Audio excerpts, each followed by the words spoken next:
हाँ जी। यार आज की वीडियो में हम एक बहुत ही फेमस एडवाइस के बारे में बात करने वाले हैं जो आपने अक्सर सुनी होगी सेल्फ हेल्प वर्ल्ड में या पर्सनल डेवलपमेंट वर्ल्ड में कि be your self, be authentic. तुम जैसे हो ना वैसे ही बन के रहो और एक मुखौटा मत पहनो, दुनिया के सामने एक दिखावा मत करो। लेकिन इस चीज के बारे में कोई बात नहीं करता कि किसी को पता ही नहीं है कि वो कौन है।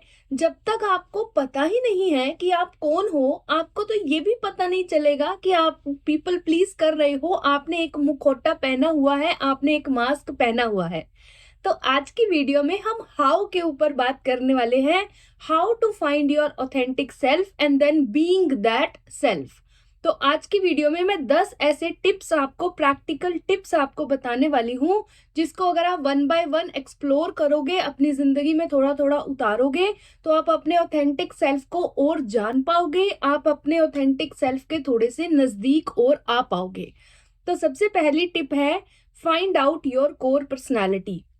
देखो, जैसे ये नेचर है ना, नेचर हर एक के अंदर एक ह्यूमन डिजाइन बना के भेजती है। कुछ चीजें जो आपके अंदर ना बड़ी एफर्टलेसली होती हैं, जैसे कि कोई मछली है वो बड़ा इजीली तैरती है, या कोई पंछी है वो बहुत आसानी से उड़ लेता है, या कोई फ्लावर है वो बहुत आसानी से खुशबू देता है, कोई ट्री है वो बहुत आसानी से छांव देता है। तो वो उनके कोर नेचर में आता है, कोर बेसिक पर्सनालिटी में आता है। तो सबसे पहले अपनी ऑथेंटिसिटी को जानने के लिए आपको अपने बेसिक नेचर को जानना जरूरी है। अपनी जो आपकी पर्सनालिटी बनी है उसको जानना जरूरी है। तो इसके लिए मैंने ऑलरेडी बहुत बार बात करी हुई है, आपने 16personalities.com पे जाना है। एक फ्री टेस्ट है, वो फ्री टेस्ट जैसे ही आप लोगे, आपको वो टेस्ट का रिजल्ट देखते ही ऐसा लगेगा कि हाँ ठीक है, इसमें बहुत सारी चीजें हैं जो मेरी कोर पर्सनालिटी के साथ मैचअप होती हैं। जैसे कि अगर आप इंट्रोवर्ट हो या एक्सट्रोवर्ट हो, या आप ज्यादा इमोशनल हो या ज्यादा प्रैक्टिकल हो, ज्यादा सोचते हो या ज्यादा फील करते हो, ओवर थिंकर हो या बहुत ज्यादा कॉन्फिडेंट हो, असर्टिव हो, बहुत ज्यादा इस तरीके से। तो ये सारी चीजें आपको उस रिपोर्ट में मिलेंगी। तो वो चीज करते सार ही आपके साथ ऐसा होगा कि हाँ ठीक है, ये मेरे को बहुत अच्छी चीज मिली है, इससे मैं खुद को एक बेहतर जान पाऊंगा और मैं खुद के थोड़े से करीब आ पाऊंगा।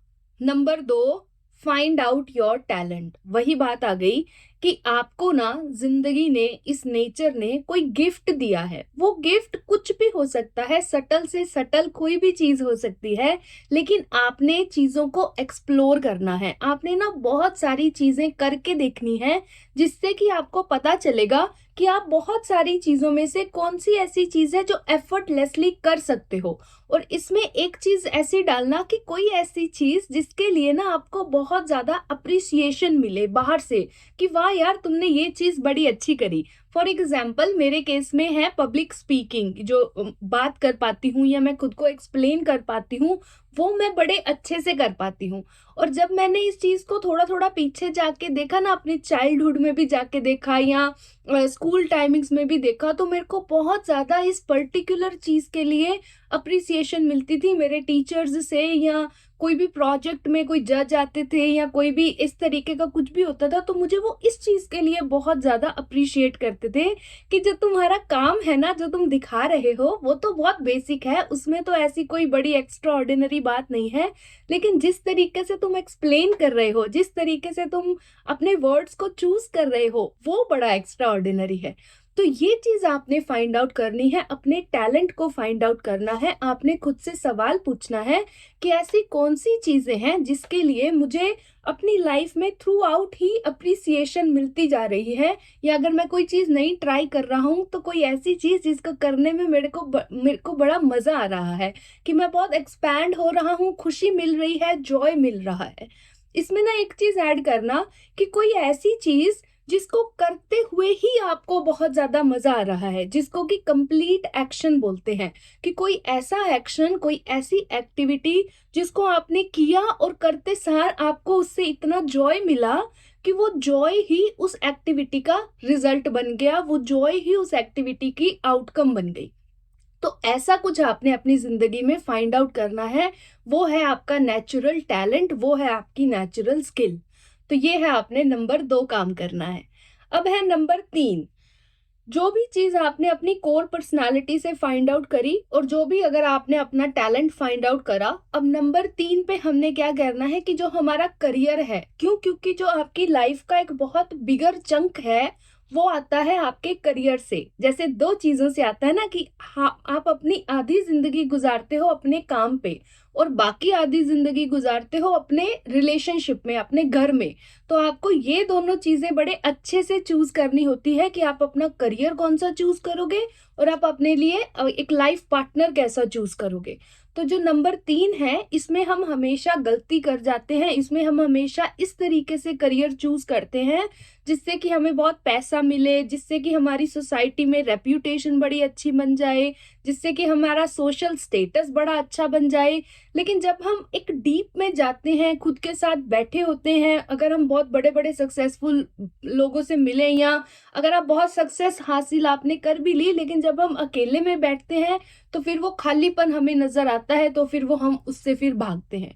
तो ये नंबर 3 बड़ा जरूरी है अपने ऑथेंटिक सेल्फ के नजदीक आने का, अपने ऑथेंटिक सेल्फ को एम्ब्रेस करने का या बीइंग योर सेल्फ का, कि जो भी आपका कोर नेचर है, कोर पर्सनालिटी है, उसी हिसाब से आप अपना करियर चूज करो। और इसके लिए एक पूरी वीडियो हमने बना रखी है, how to choose a right career for yourself. तो आपने वो वीडियो जाके देखनी है, आपको स्टेप बाय स्टेप सारे प्रोसेस मिल जाएगा कि कैसे अपना करियर अपनी पर्सनालिटी के अकॉर्डिंग आपने चूज करना है। तो ये नंबर 3 जब आप करोगे तो आप अपने ऑथेंटिक सेल्फ के थोड़े नजदीक आओगे।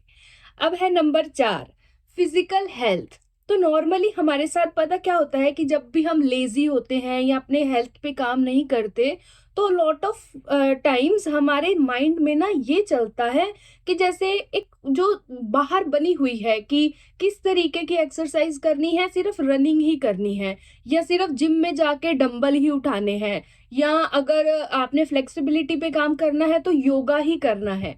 तो हमारे माइंड में ना बहुत ज्यादा लिमिटिंग बिलीव्स चलते हैं, जिस तरीके की सोसाइटी में हम होते हैं, जिस तरीके के एनवायरनमेंट में हम होते हैं। तो नंबर 4 स्टेप आपने क्या फाइंड आउट करना है कि मेरे को क्या चीज करनी पसंद है। एक्सरसाइज के नाम पे कुछ तो होगा ना जो आपको बड़ा एफर्टलेसली करना पसंद होगा। फॉर एग्जाम्पल, किसी के लिए हो सकता है बास्केटबॉल खेलना उनके लिए बड़ा एफर्टलेस है, या क्रिकेट खेलना उनके लिए बड़ा एफर्टलेस है, किसी के लिए पिलाटेस करना, किसी के लिए योगा करना, किसी के लिए वही बात डंबल उठाना बड़ा एफर्टलेस है, किसी के लिए रनिंग करना या किसी के लिए वॉकिंग करना बड़ा एफर्टलेस है। तो आपने बहुत सारी सारी चीजें ये करके देखनी है। अब देखो, एक चीज यहाँ पे कंसिस्टेंट रहेगी, जिस चीज का कोई निचोड़ नहीं है, जिस चीज का कोई तोड़ नहीं है, कि आपको चीजें करके देखनी पड़ेंगी। बिना करे हुए आप अपने ऑथेंटिक सेल्फ तक नहीं पहुंच सकते। और यही ना हमारे पूरी लाइफ का क्रक्स होता है, यही हमारे पूरी लाइफ का निचोड़ होता है कि हम डिफरेंट डिफरेंट चीजें करें, हम डिफरेंट डिफरेंट एक्सपीरियंसेस लें, जिससे कि हमें पता चले कि ये चीज करनी मेरे ऑथेंटिक सेल्फ को पसंद है और ये चीज करनी मेरे ऑथेंटिक सेल्फ को नहीं पसंद है। तो ये जो सेल्फ डिस्कवरी है ना, ये लाइफ लॉन्ग चलती है और ये आता है कि हम कितना ज्यादा एक्सप्लोर कर रहे हैं, हम कितना ज्यादा ओपन है। तो इस चीज से हमने बिल्कुल नहीं भागना है कि मुझे चीजें करके देखनी पड़ेंगी। करके तो आपको देखनी ही पड़ेंगी, वो आपके लिए कोई नहीं कर देगा। बस कोई अगर आपके लिए कुछ कर देगा तो वो है कि ये वीडियो बना देगा, आपके लिए स्टेप्स इतने क्लियर बना देगा, आपके लिए टिप्स इतनी क्लियर बना देगा कि आपकी माइंड में थोड़ी सी क्लैरिटी होगी, आपको स्टेप बाय स्टेप प्रोसेस मिल जाएगा। लेकिन उसको फॉलो करना, उसको एग्जीक्यूट करना, उसके ऊपर एक्ट करना, वो सारा आपका काम है। उसके लिए आपने कोई आउटसोर्सिंग नहीं करनी, वो आपके लिए कोई और नहीं कर सकता। तो नंबर 4 स्टेप पे आपकी फिजिकल हेल्थ अच्छी करने के लिए क्या जरूरी है कि आप कोई ऐसी एक एक्सरसाइज फाइंड आउट करो, कुछ ऐसा चीज करना फाइंड आउट करो जो कि आपको करना बड़ा पसंद है और आप बहुत एफर्टलेसली वो चीज कर सकते हो। फॉर एग्जाम्पल, मेरे लिए है वो रनिंग या मेरे लिए है वो वॉकिंग। ये दो चीजें करनी मेरे को बड़ा मजा आता है और मैं बड़ा एफर्टलेसली कर लेती हूँ। वेरिन अगर कोई मुझे बोले कि योगा करना है, पिलाटेस करना है, तो वो मेरे को बड़ा बोरिंग लगता है, मेरे को मजा नहीं आता उसमें। तो वो आपने खुद के लिए फाइंड आउट करना है और ये एक अलग से चीज है जो आपको आपके ऑथेंटिक सेल्फ के नजदीक लेके जाएगी। नंबर 5 है मेंटल हेल्थ। अब जब भी हम मेंटल हेल्थ की बात करते हैं तो किसी के लिए ना मेंटल हेल्थ को सही करने का या अपने माइंड के ऊपर काम करने का, किसी के लिए हो सकता है मेडिटेशन किसी को बहुत अच्छी लगे, कोई साथ में बैठा है उसके साथ हम बात कर रहे हैं, किसी के लिए वो चीज हो सकती है, किसी को सॉलिट्यूड पसंद हो सकता है, या किसी को ट्रेवल पे जाना जाना पसंद हो सकता है, या फिर से वही बात आ गई, किसी को एक्सरसाइज करना पसंद हो सकता है, किसी स्पोर्ट में इन्वॉल्व होना पसंद हो सकता है। तो आपके लिए अपनी मेंटल हेल्थ के ऊपर काम करने का जो तरीका है वो आपने नेक्स्ट एक्सप्लोर करना है। आपने ये सारी चीजें करके देखनी है कि कैसे आपको एक इमोशनल रिलीज मिलता है, कैसे आपको एक साइकोलॉजिकल रिलीज मिलता है। क्या आपने फैमिली मेंबर्स के साथ टाइम स्पेंड करके आपको बहुत अच्छा लगता है, हैप्पी लगता है, या खुद के साथ रहना आपको अच्छा लगता है, सेल्फ लव में जब आप होते हो, बिल्कुल अकेले में बैठे होते हो, साइलेंस में होते हो, वो आपके माइंड को रिलैक्स करता है। किसी के लिए स्विमिंग हो सकता है, किसी के लिए साउंड हीलिंग हो सकता है, किसी के लिए म्यूजिक हो सकता है, किसी के लिए कीर्तन हो सकता है, स्पिरिचुअलिटी हो सकता है।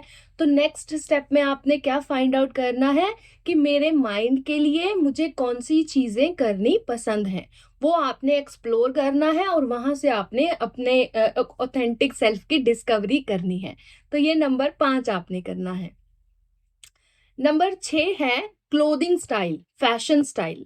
अब नॉर्मली हमारे साथ यही होता है दोबारा से कि जो भी एक ट्रेंडिंग चल रहा होता है कि अच्छा ये चीज पहन लो या इसको पहन के इस तरीके का फैशन सेंस अब लेकर अपने ऊपर लेकर हम ज्यादा लोगों को इम्प्रेस कर पाएंगे, या हम लोगों को ज्यादा इस तरीके से लोग हमें एक्सेप्ट करेंगे।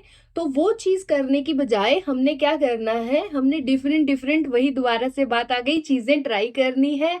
हमने clothing styles, fashion styles try करने हैं और देखना है कि मैं किस स्टाइल में सबसे ज्यादा कंफर्टेबल फील करती हूँ। किसी के लिए हो सकता है वो ट्रेडिशनल कंजर्वेटिव ड्रेसिंग हो, किसी के लिए हो सकता है कि वो बोल्ड वेस्टर्न ड्रेसिंग हो।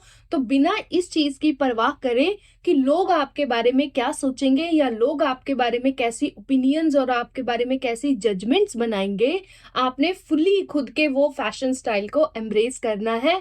आपने फुली खुद के उस क्लोथिंग स्टाइल को एम्ब्रेस करना है। और जैसे जैसे आप ये चीज करोगे आप अपने ऑथेंटिक सेल्फ के और नजदीक आते रहोगे। तो ये नंबर 6 पे आपने करना है। नंबर 7 है आपका इन्वेस्टमेंट स्टाइल। अब नॉर्मली भी ये चीज भी हमने देखी है कि जो चीज बहुत ट्रेंडिंग में चल रही होती है ना, अंधाधुन हर कोई उसी में इन्वेस्ट करने में लग जाता है।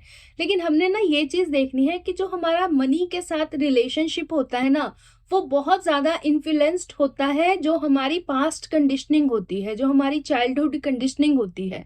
कि कोई बंदा है जो कंजर्वेटिव होता है मनी को लेके, कोई बंदा होता है जो बहुत ज्यादा अटैक पे खेलता है, उसको रिस्क लेना पसंद है। और ये चीज मतलब बहुत सारे फैक्टर्स से आती है। तो आपने ये चीज भी बड़ा ध्यान रखना है कि मेरा जो है मनी के साथ कैसा रिलेशनशिप है, मैं कैसे इन्वेस्टमेंट स्टाइल में सेफ फील करता हूँ या अच्छा फील करता हूँ, मैं रिलैक्स्ड फील करता हूँ। ऐसा तो नहीं कि मैंने अपने बहुत सारा जो पैसा था जो मेरे लिए जरूरी था, जो मेरा इमरजेंसी फंड था, वो मैंने उठा के बिटकॉइन में डाल दिया। बिटकॉइन मतलब जो हाईली रिस्की है, मतलब उससे ज्यादा रिस्की कोई इन्वेस्टमेंट नहीं है। तो वो चीज आपने समझनी है कि मेरे लिए जो इन्वेस्टमेंट स्टाइल है, रिस्क लेने की मेरी जो कैपेबिलिटी है, एबिलिटी है, वो कितनी ज्यादा है, लो है, मीडियम है, हाई है, कैसा है। और उसी हिसाब से मैं अपने पैसे को मैनेज करूं, उसी हिसाब से मैं अपने इन्वेस्टमेंट्स को मैनेज करूं। मैं इस चीज पे ना जाऊं कि ट्रेंडिंग में क्या चल रहा है या दूसरे बंदे ने मुझे क्या सलाह दी, इस बंदे ने किस चीज में इन्वेस्टमेंट करी। वो अपना जिंदगी जी रहा है, उसका अपना एक लाइफ एक्सपीरियंस है और आपका अपना लाइफ एक्सपीरियंस है। तो आपने अपने उस ऑथेंटिक इन्वेस्टमेंट स्टाइल को एम्ब्रेस करना है। चाहे तो आप म्यूचुअल फंड्स में इन्वेस्ट करो, चाहे तो आप किसी डायरेक्ट स्टॉक्स में इन्वेस्ट करो या बिटकॉइन में इन्वेस्ट करो, किस चीज में, वो आपने खुद की अपनी सेफ्टी कैपेबिलिटी और अपना रिस्क टेकिंग कैपेबिलिटी एनालाइज करके अच्छे से फिर उस चीज को अप्लाई करना है। तो इससे भी आपको हेल्प मिलेगी आपका ऑथेंटिक सेल्फ एम्ब्रेस करने में। नंबर 8 है अपने थॉट्स, अपने ओपिनियंस, अपने पर्सपेक्टिव्स बनाना। जब भी आप किसी थॉट को लेके बहुत ज्यादा चिपको ना कि फॉर एग्जाम्पल यही चीज सही है, ऐसा हो सकता है। तो उस चीज को ना जरा क्वेश्चन करने की कोशिश करना, डिफरेंट डिफरेंट पर्सपेक्टिव्स को आप कितना एक साथ हैंडल कर पाते हो, उससे आपकी मेंटल स्ट्रेंथ का पता चलता है। उससे ये पता चलता है कि आपका माइंड कितना ज्यादा ओपन है, आप कितने ज्यादा डिफरेंट ट्रूथ्स को एक टाइम पे एक्सेप्ट कर सकते हो। और इसका ये चीज आपने ध्यान रखनी है कि आपने खुद से सवाल पूछना है कि जैसा भी मैं सोचता हूँ, जो भी मेरे ओपिनियंस बने हैं हर एक चीज को लेके, पॉलिटिक्स को लेके या स्टडी को लेके, एजुकेशन को लेके, करियर को लेके, दुनिया में हर पॉइंट को लेके जितने भी मेरे ओपिनियंस बने हैं, पर्सपेक्टिव्स बने हैं, अक्सर वो आए कहाँ से हैं? वो नॉर्मली हमारे चाइल्डहुड से आते हैं। जैसे जैसे हम अपने पेरेंट्स को बोलता हुआ देखते हैं, जिस तरीके के उनके ओपिनियंस होते हैं, जिस तरीके के हमारे टीचर्स के एक्सपीरियंस होते हैं या उनके ओपिनियंस होते हैं, वो हम अनकॉन्शियसली उनको अडेप्ट कर लेते हैं, उनको अपना ही मानने लग जाते हैं। तो यहाँ पे हमने हर एक चीज को, हर कंडीशनिंग को, हर थॉट को, हर ओपिनियन को क्वेश्चन करना है और पूछना है कि मैं ऐसा क्यों मानता हूँ, और अगर मैं मानता हूँ तो मैंने ये सबसे पहले कहाँ सुना होगा, कहाँ देखा होगा, किसने मुझे ये चीज बोली होगी, कि शुरू से शुरू तक मुझे थोड़ा सा पता चले कि कहाँ से मेरा ये ओपिनियन बन रहा है, कहाँ से मेरा ये बाइस बन रहा है। तो जितना जितना आपके थॉट्स अपने होते रहेंगे, आपके ओपिनियंस अपने होते रहेंगे, आपके पर्सपेक्टिव्स अपने होते रहेंगे, उतना उतना आप अपने ऑथेंटिक सेल्फ के करीब आते रहोगे, आप अपने कोर बेसिक नेचर के करीब आते रहोगे। तो ये चीज आपने मेंटल एक्सरसाइज जरूर करनी है, क्वेश्चनिंग आपने बहुत ज्यादा करनी है, हर चीज को आपने क्वेश्चन करना है और मानना है कि हो सकता है कि ये मेरा थॉट ना हो, मैंने अपने एनवायरनमेंट से लिया हो। तो ये चीज आपने करनी है। नंबर 9 है अपनी इनसिक्योरिटीज को फाइंड आउट करना है। जैसे कि हमने नंबर 2 में अपना टैलेंट फाइंड आउट करा, अब बहुत जरूरी है कि हमने अपने इनसिक्योरिटीज को फाइंड आउट करना है, अपने फ्लॉज को फाइंड आउट करना है, अपने फियर्स को फाइंड आउट करना है, अपने जो भी डिजायर्स हैं अनकॉन्शियस उनको फाइंड आउट करना है। और जैसे जैसा आप इन सारी चीजों को फाइंड आउट करते रहोगे, तो अब आपने खुद से सवाल पूछना है कि क्या मैं इन चीजों को चेंज कर सकता हूँ। फॉर एग्जाम्पल, कोई मेरा फियर है, उसको मैं फेस कर सकता हूँ, क्या मैं एक बेटर पर्सन बन सकता हूँ, या मेरी ये इनसिक्योरिटी है, क्या मैं इसको चेंज करने के लिए कुछ कर सकता हूँ? अगर नहीं तो फिर मैं इनको एक्सेप्ट करूँ। तो आपने अपने टैलेंट्स को पूरे तरीके से फाइंड आउट करना है नंबर 2 से, और नंबर 9 में अपने फ्लॉज, अपनी इनसिक्योरिटीज को पूरे तरीके से फाइंड आउट करना है, उनके साथ फेस टू फेस होना है, रूबरू होना है, और फिर उनको एक्सेप्ट करना है।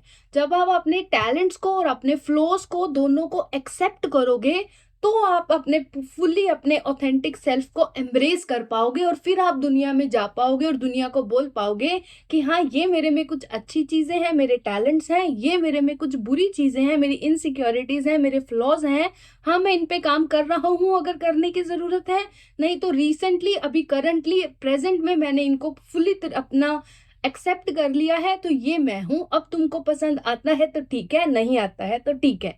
तो जाके आप फुल्ली मतलब बीइंग योर सेल्फ बनते हो, आप दुनिया में ऑथेंटिक हो पाते हो, आप दुनिया में वो मुखौटा हटा पाते हो। तो कैसे हटा पाते हो? अनकंडीशनल एक्सेप्टेंस से हटा पाते हो, and at the same time becoming better, उससे भी हटा पाते हो। तो आपने ये नंबर 9 पूरा ध्यान रखना है, अनकंडीशनल एक्सेप्टेंस लेके आनी है, खुद के बारे में जानना है, खुद के अच्छी चीजों के बारे में, बुरी चीजों के बारे में आपने जानना है। और फाइनली है नंबर 10, हील योर सेल्फ। क्यों? क्योंकि अगर आपने सब कुछ भी जान लिया ना खुद के बारे में कि हाँ, ये मेरे में अच्छी चीजें हैं, ये मेरे फियर्स हैं, ये हैं, ये मेरे टैलेंट्स हैं, फिर भी आपके अंदर इतनी करेज नहीं आ पाएगी, आपके अंदर इतना हौसला नहीं आ पाएगा कि आप सच में जाके अपना ऑथेंटिक सेल्फ दुनिया को दिखा पाओ। आप वहां पे जजमेंट्स की परवाह करे बिना, क्रिटिसिज्म की परवाह करे बिना आप वो सारी चीजें कर पाओ। तो उसको करने के लिए, वो करेज गैदर करने के लिए आपको बहुत जरूरी है कि आप अपनी जो पास्ट कंडीशनिंग है उसको अनलर्न करो, आप अपने इमोशनल साइकोलॉजिकल वुंड्स को हील करो। जो भी आपको किसी ने ह्यूमिलिएट किया या आपको किसी ने रिजेक्ट किया, तो सेल्फ लव से आपने उन इमोशनल वुंड्स को हील करना है। आप सेल्फ लव से कर सकते हो, स्पिरिचुअलिटी से कर सकते हो, या ट्रेडिशनल थेरेपी ले सकते हो। अब ये भी आपने खुद को ही एक्सप्लोर करना है कि मेरे लिए हीलिंग सबसे ज्यादा एफर्टलेस मुझे कहाँ लगती है, खुद के साथ सेल्फ लव से लगती है, या किसी को एक हायर पावर की ताकत लेके हील होना आसान लगता है, कीर्तन से आसान लगता है, या किसी को ट्रेडिशनल थेरेपी लेके साइंटिफिक टेक्निक्स लगा के हील करना खुद को आसान लगता है। तो खुद को एक्सप्लोर करना है, खुद को हील करना है, तभी आप जाके अपने फाइनल जो ऑथेंटिक सेल्फ आपने निकाला है ढूंढ ढूंढ के नीचे से, अपने डेप्थ से, उसको आप एम्ब्रेस कर पाओगे, उसको आप दुनिया के सामने रख पाओगे। तो जो नंबर 10 स्टेप है वो बहुत जरूरी है। ऊपर के सारे स्टेप्स बिल्कुल निकम्मे हो जाएंगे, बिल्कुल ऐसे खत्म हो जाएंगे अगर आपने नंबर 10 को फॉलो नहीं करा। तो ये था आज की वीडियो में नंबर 10 टिप्स मुझे शेयर करनी थी, जिससे कि आप अपने ऑथेंटिक सेल्फ को अच्छे से एम्ब्रेस कर पाओगे। और इसमें मुझे एक टिप देनी है कि अगर आपने ये सारा काम करा है और अगर आप स्पिरिचुअलिटी में भी जाना चाहते हो, तो उसमें भी आपने खुद को एक्सप्लोर करना है कि बहुत सारे पाथ्स होते हैं। कोई डिवोशन का पाथ है, एक नॉलेज का पाथ है, एक योगा का पाथ है, मेडिटेशन का पाथ है, या कर्म का पाथ है, एक्शन का पाथ है। तो वो सारी चीजों में भी आपने देखना है कि मेरे जो ऑथेंटिक सेल्फ है उसको सबसे ज्यादा एफर्टलेस कौन सा पाथ लग रहा है। लेकिन जरूरी नहीं है, ये बस मैंने एज अ टिप आपको दे दिया है कि ये भी एक ऐसा एक है पैरामीटर जहाँ पे आप खुद को और बेटर जान सकते हो, जहाँ पे आप खुद की बेटर डिस्कवरी कर सकते हो। तो इस वीडियो में मुझे सिंपली इतना ही बोलना था। Thank you so much for watching this video and I will see you soon in the next one. Bye bye.